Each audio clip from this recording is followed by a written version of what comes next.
Quick take at what the markets are up to. It's been a solid start for equity markets, 15,000 here in the Nifty futures. It's a solid market breadth. And once again, it's banks and metals which are taking the lead right now. Along with that, there's also Reliance Industries, which is pushing ahead as we speak.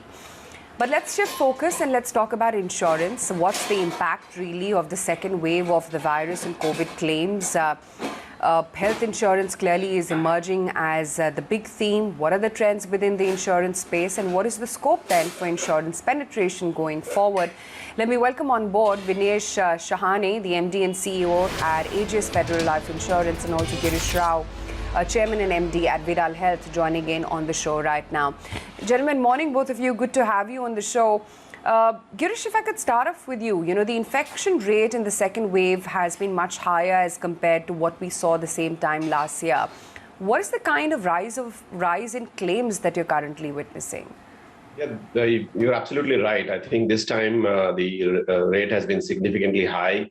It's almost twice the rate in terms of number of claims that we are seeing on COVID, twice the numbers over the last time. And clearly, across the sector, I think, across all stakeholders, everyone has been caught by surprise in terms of just the rapidity with which this rise has been.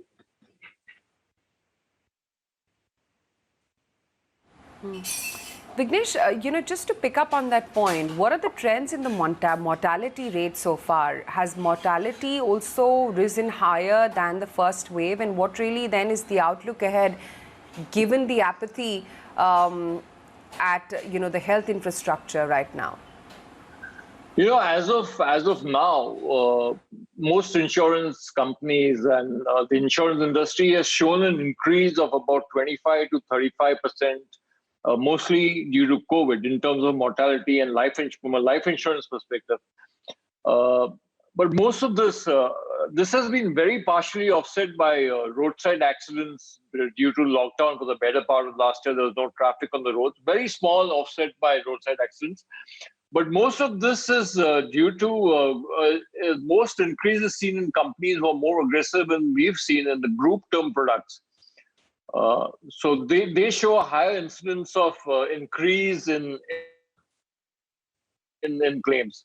But as of now, this is first wave talking. I think with the resurgence of the virus and a strong second wave, I think the statistics can change totally 2 or 3 months down the line.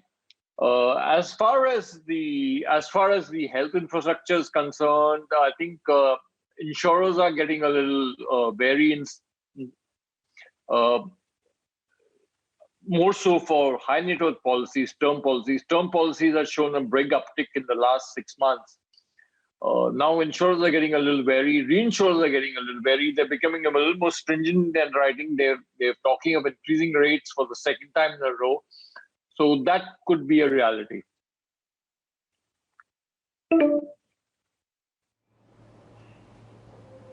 Right. Bigness, last year, a lot of insurance firms had increased their term premium because underwriters, in a sense, wanted to balance the risk. Post second wave, do you see that changing? Most definitely, Nikunj. Most definitely. I think last year, sometime in June, reinsurers had raised their premiums. Due to which some companies absorbed the premium and some companies passed it on to the customer, and there was a general increase in the rates of term insurance. Having said that, I must say that term insurance rates in India at a all-time low, were at an all-time low, and they were almost unrealistic. So the experience by reinsurers and insurance companies was not commensurate to the rate. So there was one hike in prices about a year back, and I think we're going to see a second hike soon from the reinsurers at least, and from the insurance companies.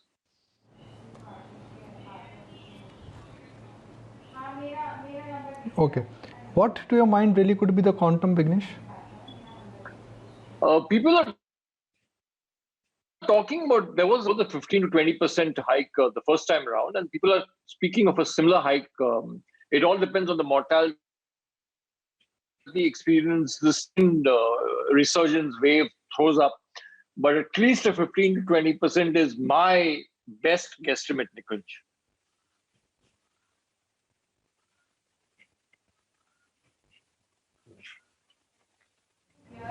Mr. Rao, going back to this whole equation, now one side is fear, which is good news for insurance industry, and second is how that gets translated into real insurance policy buying. What is the trend like pre-COVID and post-COVID?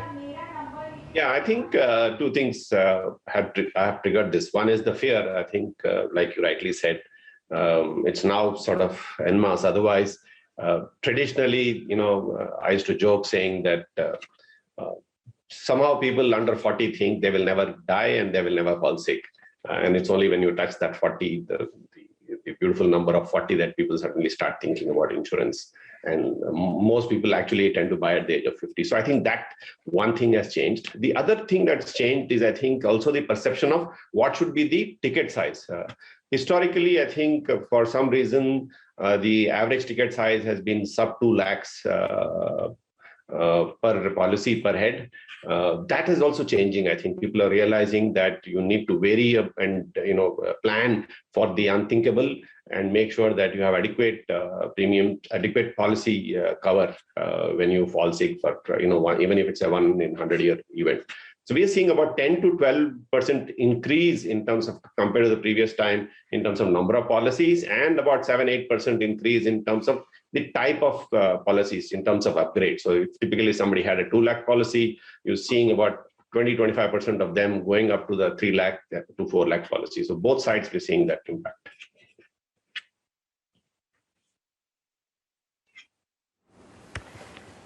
Okay. Vighnesh, what's the kind of protection mix that that perhaps is now evolving? What are you seeing consumers orient towards? Yeah, okay, that's a good question. I think last year we thought there would be a dip in the ULIP policy because the stock markets would be volatile. But because we were in a falling interest rate regime and the stock markets are buoyant for the better part of the year, we saw a lot of inflows in ULIP in terms of renewals and in terms of new business. Because of the falling interest rate regime, I think people prefer the safe harbor, safe haven of non-guaranteed, guaranteed savings plans. The hit was on par because of the non-par and ULIPs being buoyant. And there's a slight skew towards protection plans also. So the protection component, and as Mr. Rao said, I think it was mainly because of the awareness.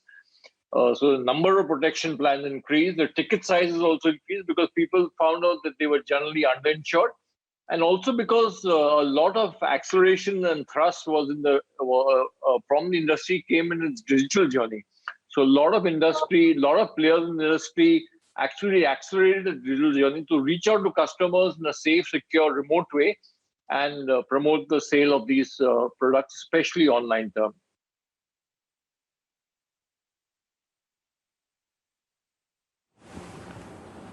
Okay. Girish, while we've talked about the ticket size and so on, what about the speed as well of what we're seeing in terms of those claims being resolved? Are we seeing a definitive change in that or an impact on that, particularly in the second wave? I think, again, a mixed reaction. I think on one side, clearly the industry has stood up and made sure that the processes are streamlined, made it more simpler. Historically, pre-COVID days, there were a lot of things that would get denied in terms of consumables and stuff like that. Those have been ironed out, and we have made sure that the PPEs and stuff like that are now part and parcel of the claims being processed on one side. On the other side, the complexity is also of the fact that it's such a gray subject still in terms of protocol. When do you really admit a patient?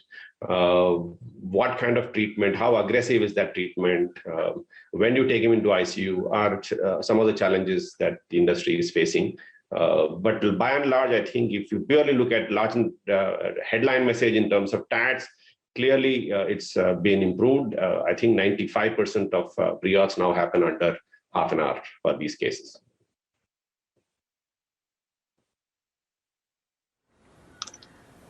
Sure. Vighnesh, COVID clearly has led to an increased awareness and shift towards digitization, the point that you were earlier as well highlighting. What are the key trends that you're witnessing when it comes to tier 2 and tier 3 cities? The management of HDFC Life just the other day said that they're seeing an uptick in tier 2 and 3 towns, and about 80% of the people in tier 2 and tier 3 cities are buying insurance protection from web aggregators now, as opposed to the earlier physical model, versus about 68% in tier 1. What trends, and if you could just throw in some numbers, are you picking up here? Yeah, actually echo that. I echo that. There's been a lot of protection uptick in tier 2 and tier 3, and this is online and by remote mechanisms. This could be one reason. Could be the proliferation of internet and in tier 2, tier 3 also now.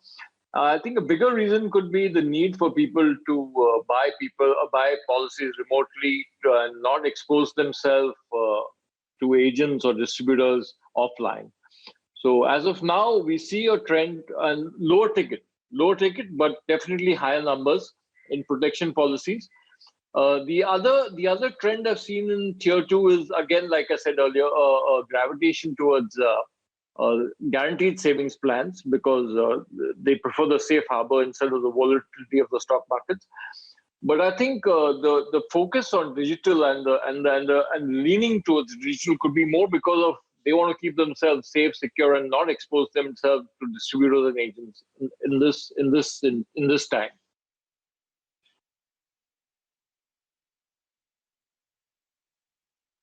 So Vighnesh, most of the big life insurance companies have set aside a higher COVID reserve or provision.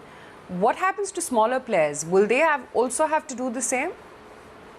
Yeah, I think all players have set aside a provision for COVID. It depends on your claim base. The larger players, the big 4, the big 5, actually have a much larger claim base. They're in more markets, there are more business lines, more products, some being riskier than the others.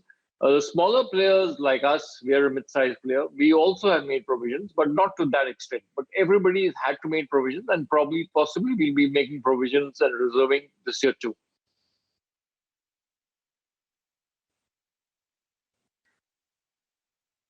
Okay, Vighnesh, Girish, both of you, thank you so much for joining in today and giving us a color on what really is going on with the entire insurance space, given the backdrop of the second wave that India is currently witnessing. Good to have you both.